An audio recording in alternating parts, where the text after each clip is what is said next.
into the Atlanta Sports Party, your home for the best Atlanta sports talk. It's the only place in the ATL where you can get local insight that is this good. I am your host, Tenitra Batiste, and joining me today are Martin and Jarvis Davis. This episode of our show is brought to you by FanDuel. Make every moment more. Right now, new customers can get $150 in bonus bets with any winning $5 moneyline bet. That's $150 if your team wins. Visit FanDuel.com/locked on to get started now.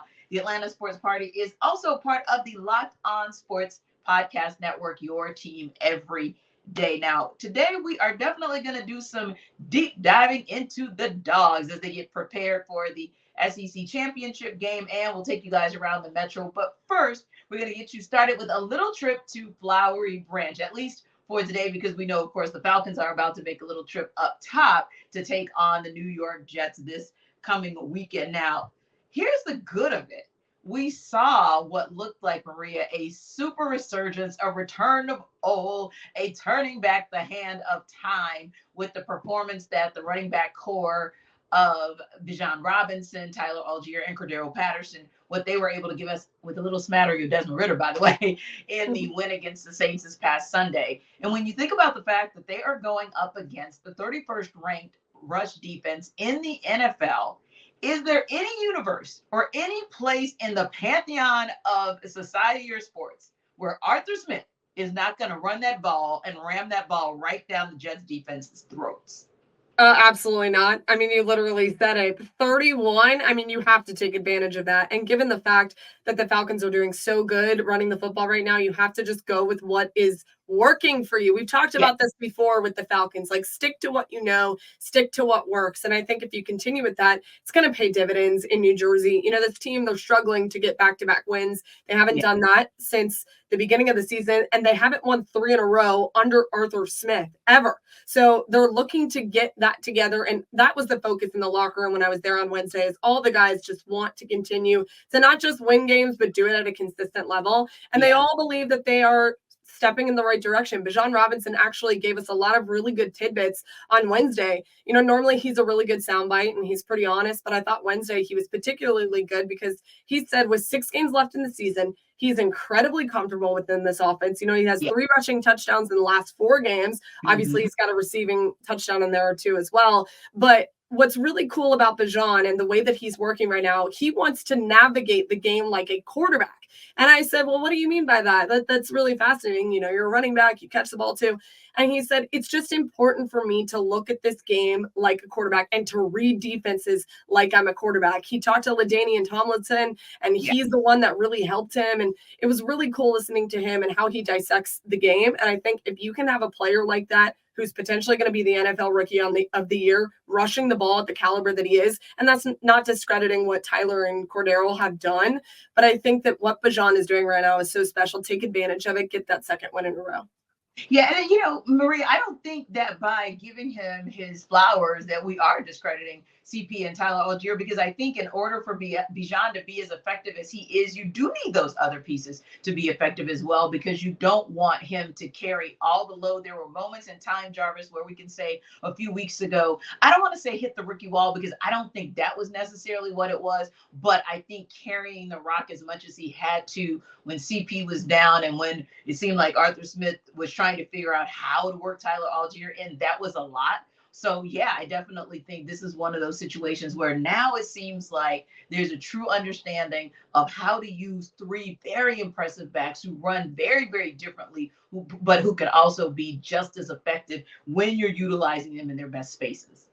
Yeah, and I think the main reason why, don't get me wrong, Bijan Robinson is a hell of a talent. Tyler Allgeier is a solid running back. You know my affinity that I have for him. He's one of those old school running backs. Cordarrelle Patterson is just a man. Just different. He's just a man. So we gotta give a credit to those big boys up front, because those guys put on tape last week. Matthew Bergeron, like the type of season that he's having, I feel like we haven't been talking about him enough. Yeah. Because what are we used to, right? What are we used to? Rookie offensive lineman playing very badly. You know, that guy's no longer on this team. I'm not going to even say his name because I don't want to bring any bad juju. But for us to not be talking about Matthew Bergeron Right. says all we need to say about the type of season that he's having as a rookie when it comes to blocking. Like it was just one block. I think I tweeted out during the game. It was the Bijan Robinson touchdown run. The way that was set up, he set up the blocks to where he literally walked into the end zone. Yeah. Because Matthew Bergeron was able to just cut off the backside, which is a very difficult block to do. You have to have excellent footwork to be able to pull it off against anybody worth a flip playing on the defensive side of the football. So it was just amazing how he was just able to work his way around. He's just sealed off that backside, and then you saw Bijan Robinson just cut right off of it and just walk into the end zone. So, yeah, I really feel like Arthur Smith, knowing what his offensive lineman did last week, absolutely, there is no reason why they shouldn't come out of this game with no less than 35 carries. And you can divvy up however you want them. And, you know, I would prefer that, hey, Bijan starts it off, and then Tyler Allgeier come in, and after they're worn down and tired of trying to tackle Bijan, Tyler Allgeier coming to close the deal, and then you get Cordarrelle Patterson in there to do his thing as well. So I think that the game plan is pretty much set for this game against the New York Jets, because especially when you're talking about a team that's one of the worst run defenses in the entirety of the NFL. Yeah, and it's one of those where we don't need to get cute. Just run the rock. It's almost like what we were talking about last weekend when you knew that the game was in hand. It's like, okay, yeah, you've got the ball for the final possession. Just go ahead and run it. And of course, I'm being facetious, but go ahead and run it 17 times. It's really okay. Everybody in the building knows it's what you're going to do. It's okay. It's fine. Just do it because you can. And you can because you have the second highest graded and the third highest graded interior lineman in the NFL for last week in Matthew Bergeron and Chris Lindstrom. And it reminds me, like you said, Jarvis, of conversations we didn't have about Chris Lindstrom back in his rookie season. Like, this is good. If we don't mention your name, that this is actually a good thing until we mention your name, when it becomes, hey, it's because you did something that was so outstanding, as opposed to making us scratch our heads. And I love something, Marie, that I got to bring in that Jarvis just had us rolling like a couple days ago when we were talking Falcons with our girl Tori McElhaney and with Aaron Freeman. And he literally said, hey, Cam Jordan has an estranged son named Caleb McGarry, because finally you get to the point and place where Caleb McGarry has not had his lunch, breakfast, dinner, and brunch by one Cam Jordan. Yes, 94 did not have his way, which is also an incredible thing. So yeah, it's exciting to see those guys coming together. And like Marie, you said, why are you turning red? What's going on? I'm trying to laugh and trying not to laugh. It's okay. You can let it out. Let it out. Let it breathe. No, I literally can't. My voice won't allow me to.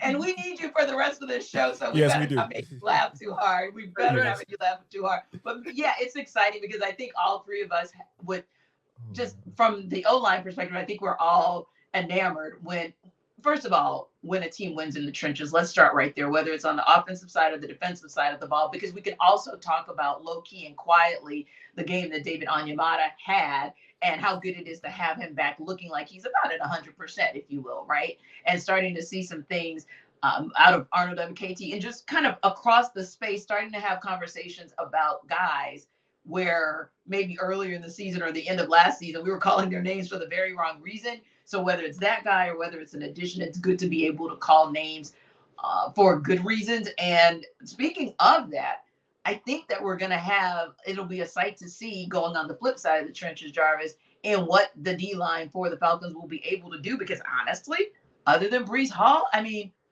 who going to check them, boo? Not the Jets O-line at all. Yeah, this is the offensive line that you should be able to take advantage of. Yes. This is one of the reasons why people are like, all right, Aaron Rodgers trying to rush back to that line. Like that's the line that you want to play behind.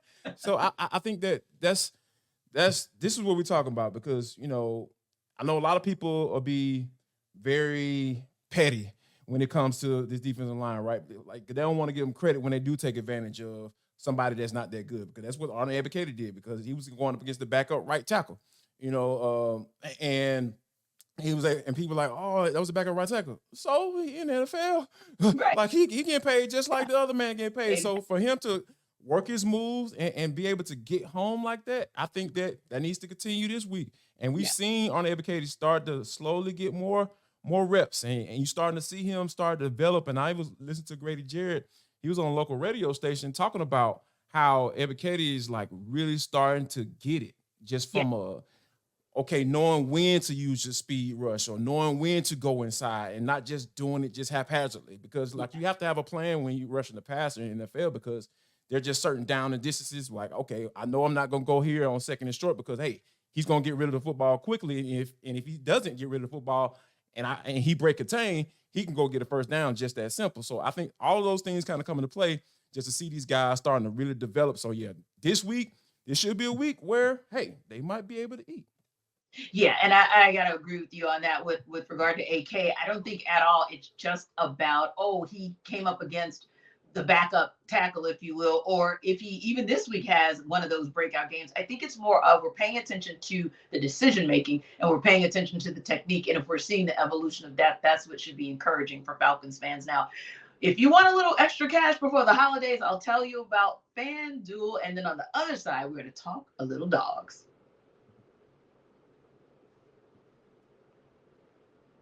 All right, guys. Now, it is a little bit cold outside. Not as cold as it has been this week, but certainly a little bit cold outside. Translation, you're probably going to be in the house a little bit more than you have been of recent. So this is the perfect time for you to introduce yourself to FanDuel. FanDuel is one cool app because it's user-friendly. And I tell you guys all the time, if it's technology, I want it to be quick. I want it to be easy. And this is the app for you.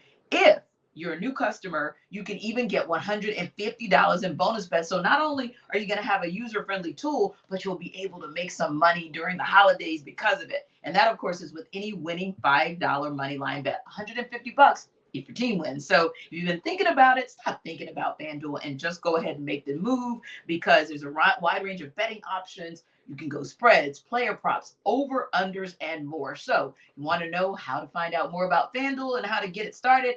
Simple. Visit FanDuel.com/locked-on, and that'll take you through the rest of this NFL season. And you know there are some really, really good matchups this weekend that you might want to have your eye on to take advantage of FanDuel. Again, really easy.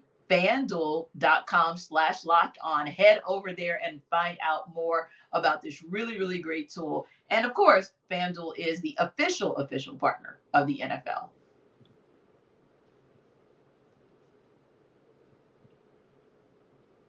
Ooh, there's this thought that came to my mind. When are you going to get to the good part?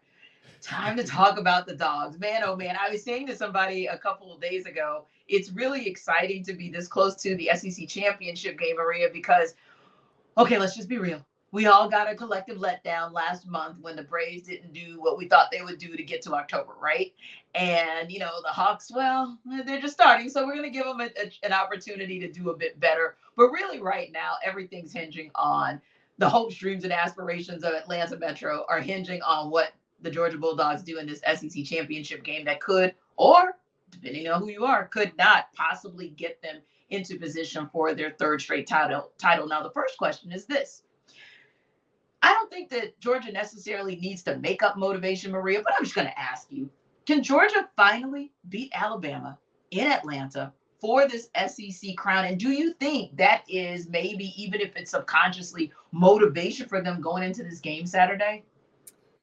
Look, I think it's going to be a really difficult game for Georgia to win. I know the Dogs fans are going to hate when I say that. I just don't think it's a cakewalk like a lot of people do believe.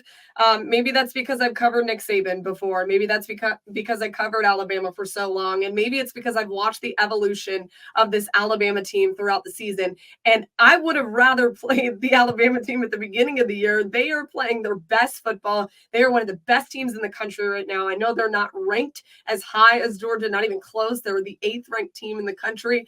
But I think this is such a terrifying matchup for the Bulldogs. That being said, I do think Georgia wins this game, but I think they're going to give us an epic classic. Nick Saban, he's 7-0 at Mercedes Benz Stadium. He is undefeated in that building. There is something to be said about that. And honestly, going back to the Iron Bowl from last week, I would have been a lot more concerned for Georgia had Alabama lost that game. Now that they're coming off a win, I feel a little bit better about it. And I don't think that, and Kirby will tell you, we don't go off of motivation, blah, blah, blah. I think subconsciously the players do. It sucks to lose to Alabama every year. And the last time that they even lost a football game back in 2021 was to who? Oh, it was to Alabama. And it was right here in Atlanta. They don't want that to be the narrative. They don't want that to continue. And keep in mind, this is a really tricky college football playoff picture, right? So in my mind, and in my opinion, I can make an argument for Georgia to get in, shall they lose to Alabama if it's a close game. The problem with that, though, is there's so many undefeated teams still standing, and a lot of those could be conference champions at the end of the weekend. It kind of pushes Georgia out if they lose this game. Here are the Bulldogs. You've got to win. In the back of their mind, I don't care what you tell me, they have to be saying, we cannot lose to Nick Saban again. This sucks. He's won 12 straight in the city of Atlanta. I mean, come on. Why is he dominating this city? He is one of the best ever in college football. But right now, Kirby Smart has an unbelievable opportunity to say, wait a second, I want my name in the history books too. Thanks a lot to my old boss. Have a great day. We're SEC champs. And I think they can do that. It's going to be a tough game, though. I expect it to be an unbelievable matchup on Saturday. Yeah, and I would say, too, I think each class probably comes in with a pseudo chip on their shoulder, right? So the class last year had to hear the entire season that they had to hear about, oh, wait a minute, that team before us, they didn't lose a game. So we're going to go undefeated. So that was their one-up on the team that before. This team is undefeated. So now you're on par with the team from last year. But Jarvis, they've also been hearing, you're not that world-class all-beater defense of a lifetime. So what's your distinction? The distinction is we go into Mercedes Benz Stadium and we give Alabama an L. That's our distinction. So as we talked about, I mentioned it, the subconscious piece. Maria mentioned the subconscious piece. Athletes, competitors, you always have to have some edge. There's something that you want to give yourself to say, yeah, this is what I want. I think that could be a motivating factor as well, because each one of these Kirby Smart championships, I think each team wants to say, but this is what my team did that your team didn't do. Yeah, I think the motivating factor is that this is the culture that Kirby Smart has established. Because we talked about, as this season has gone along, how, okay, now they got to be able to do this in this game. Yes. Or they're going to have to go without the best player in the country in Brock Bowers. How does the offense is going to adjust? Or Kirby Smart hired his homeboy to be the offensive coordinator in Mike Bobo. How does the offense going to live up to Todd Monken and his greatness and what he did and able to establish and bring in Georgia another national championship? So I think every question that we've had throughout this year, Georgia has answered. Kirby Smart has had his guys prepared to answer those questions. So as they've been going on this crescendo, it is just so hard for me that Nick Saban is going to get in the way of that. I know that may sound crazy, but what Kirby Smart has been doing, what this coaching staff has been doing, and Glenn Schumann and Will Muschamp and all those guys, just staff as a whole, it is just, they've been done an excellent job because they've gotten every team best shot. Like team come out swinging, punch them in the mouth in their first couple series, and then next thing you know, you don't hear anything else from them because they made the necessary adjustments and they've moved on and they end up winning the game. So So it's just so many things that has my eyes have seen this year to go in this game and say, yeah, motivation is cool. I get it. Danielson wants to beat Mr. Miyagi. I get it. But I'm telling you, Kirby Smart has prepared his guys for this.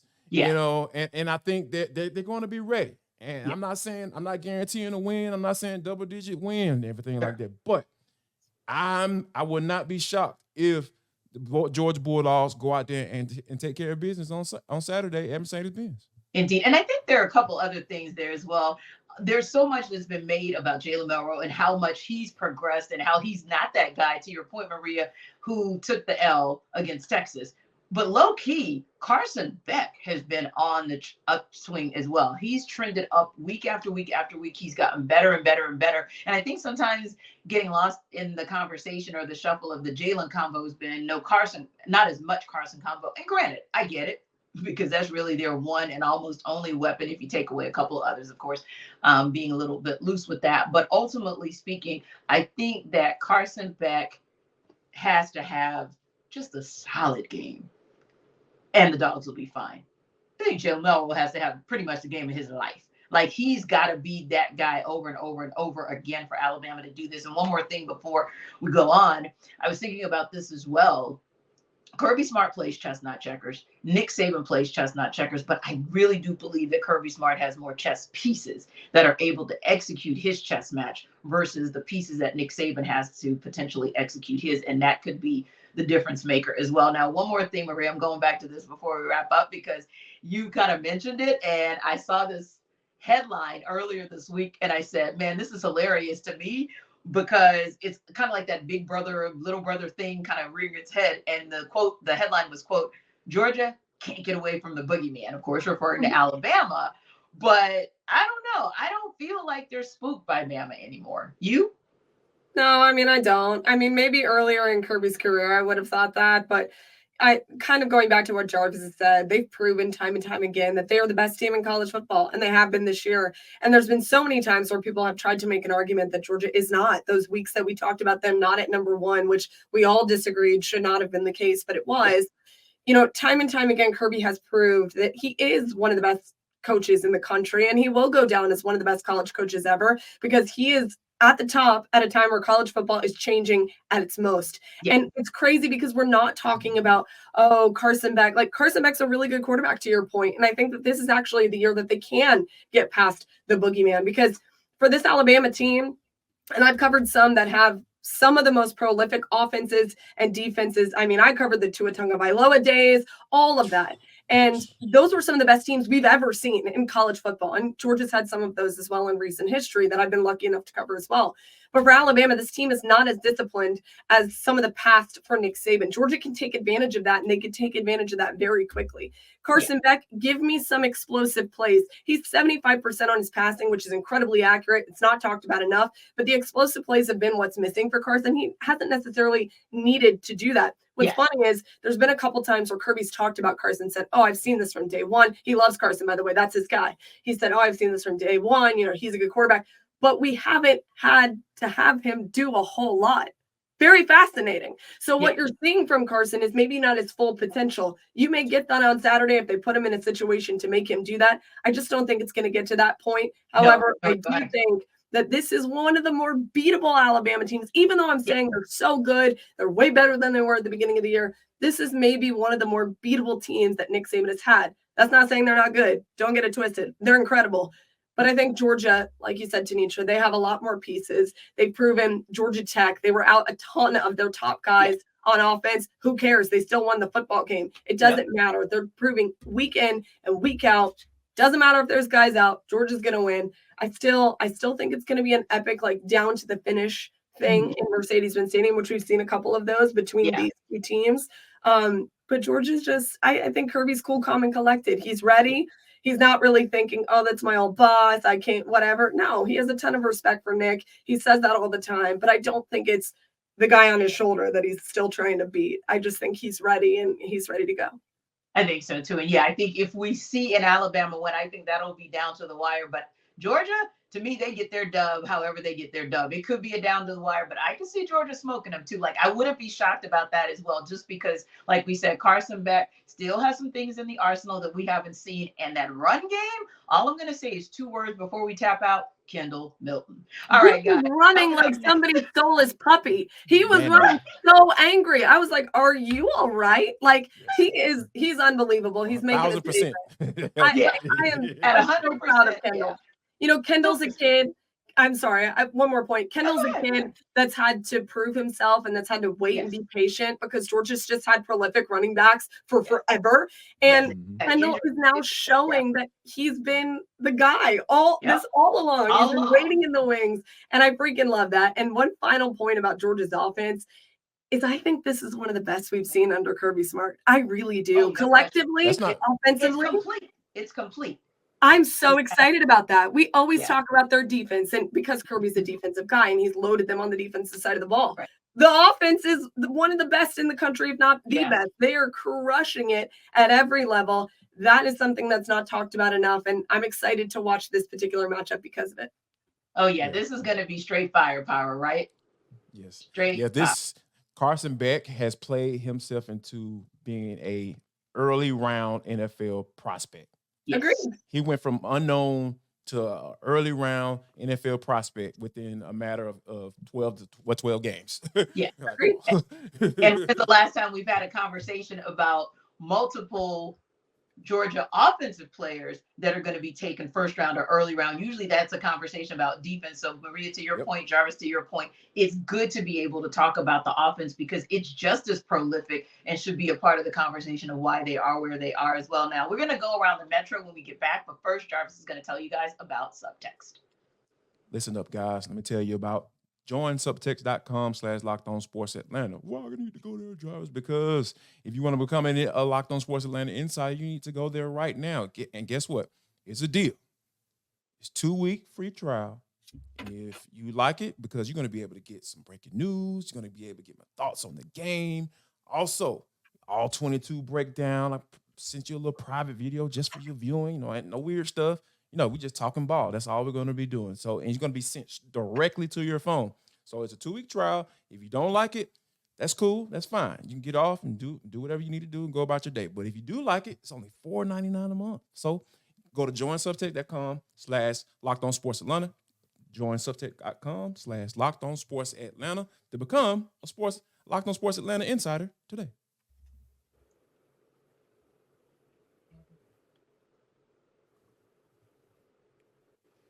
So we know that Alex Anthopoulos is always cooking up something, right? And as we approach winter meetings, we'll hear about some things, some moves that he's done here and there, like the move that we found out about yesterday, where the Braves announced that they signed a righty, Penn Murphy, and righty Jackson Stevens. It's 1 year, non-guaranteed split contracts for 2024, which is all well and good. But in all honesty, the conversation is about where we really think he's going to go as far as still kind of shoring up.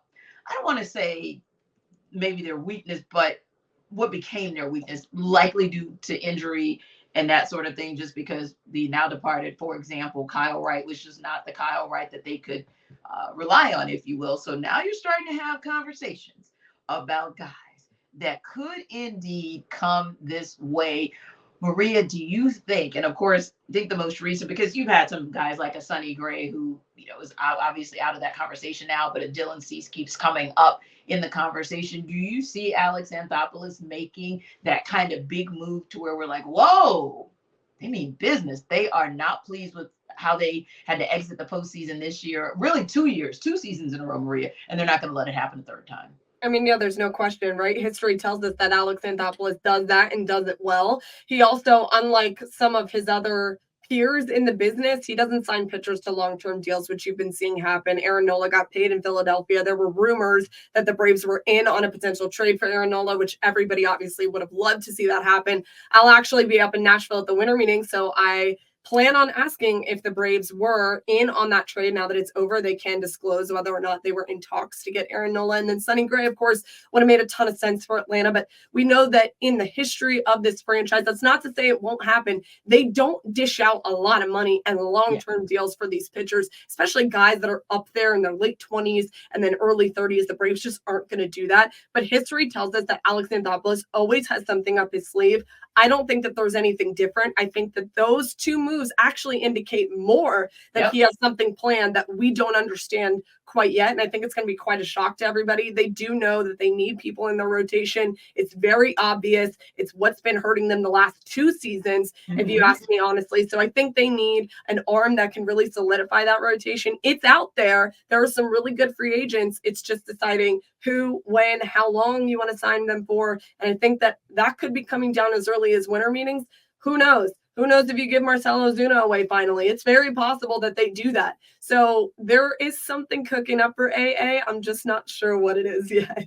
Exactly. And yeah, Jarvis, I would have to agree. I think that it stings. And Alex Anthopoulos is maybe our most honest, sometimes brutally honest, but respectfully honest GM in this city. And he has admitted essentially, like, not that there was a particular pitcher that they could have gone after at the trade deadline for various reasons, like Maria mentioned, some of which would have been the amount of money or the number of years that they wanted to be signed for or restrictions in their current contract. But ultimately speaking, he did say, hey, when I look back at it, basically, some things maybe could have been played a little bit differently. So yeah, I do think this is an opportunity where Alex Anthopoulos, maybe, I wouldn't be shocked if there was a move in there for us that was a little bit shocking as far as what we've seen before. And the reason I say that is this, and then I want you to weigh in on it, is when I look at, and switching gears to football, the Pittsburgh Steelers are so very predictable, right? There are certain things that the Steelers don't do. They don't fire coaches. They don't fire OCs in the middle of the season. They don't make changes for personnel. Okay, 2 of those 3 things have already happened. And the Steelers are already looking different because they're looking at the rest of the division. And they're like, we can't even get out of our own division. And I think this is maybe a situation and a time where Alex Anthopoulos is looking around and saying, hey, in order for us to just get out of this division and be that competitor at the top of the National League, we've got to do something different than we've done the last 2 seasons or even ever before. Yeah, like, because they literally lost to a divisional opponent in Philadelphia Phillies, like 2 years in a row. Like, something has to change. Something has to shake. So I'm really at a point where I trust Alex Anthopoulos, and I don't trust general managers normally, typically, because the ones, and that's based off the ones that we've had to deal with. You know, I was having a conversation about Thomas Dimitrov a while back, with somebody, and I was just like, okay. But yeah, Alex Anthopoulos, like, I really trust the moves that he's made, and I really trust his judgment. So I really feel like he's got to be cooking up something, because we've heard Dylan Cease's name thrown out there, we've heard Corbin Burns' name being thrown out there, and we've heard like Maria mentioned, Marcelo Zuna may be coming, maybe a part of that trade piece, or even Raisel Iglesias, like he might be a guy that can do that, because that bullpen is deep at this moment. Yeah. So, and then you got guys like, you got known names being traded away. Kyle Wright, Michael Soroka, like all those guys are gone now. So it's just, this is, I feel like, some of the names aren't going to change, and we know what those are. No need to list those out. But when you think about like who's going to be the guy, or what type of person is going to be the guy to get these guys over the hump, to get out of their division, like you talked about, T, it's going to have to be a starting pitcher. It's going to have to be a guy with that's an absolute dog. Like, I don't talk about baseball players in that manner that much, but that's what I mean, because Aaron Nola is one. You know what you to expect when he goes to the mound. Like, I love Max Fried, but, like from an injury standpoint and just dealing with stuff as we get down to the postseason, Charlie Morton too, being injured and dealing with stuff, like we need somebody that we know is going to be there. And we know once he sets his foot on that mound, he is going to get us a win and put us in a position to get a win. So I think I'm wholeheartedly believing that Alex Anthopoulos is working on that, and I'm pretty sure that it's going to be a guy that's in that starting rotation. Yeah, now, Jarvis, it may be early because it's only essentially December, but somebody else may have to make a move down to State Farm Arena, because we've already seen one thing that we didn't want to see, maybe, and that's the in-season tournament come to an end for the Hawks. And I say that, Jarvis and Maria, because, of course, we don't really like in anything, i.e. play in season, none of that. If we can help it. We just want to see the Hawks like win and win big, so we don't have to have that conversation again. But that said, this is the first year, the inaugural year for the in-season tournament, and unfortunately, the Hawks couldn't quite get out of the opening round. But Jarvis, you saw the funky court, you saw the funky uniforms, you saw kind of how teams were running up and down the court, scoring on each other because they had to get to a certain level in order to advance. Are you good with the Hawks being out of it and us kind of moving on, or were there any aspects of the in-season tournament play that you liked? I thought the court was interesting. It's like, oh, okay. I like it here. My eyes got to squint a little bit to look at the court. Okay, the uniforms were pretty dope. I like those.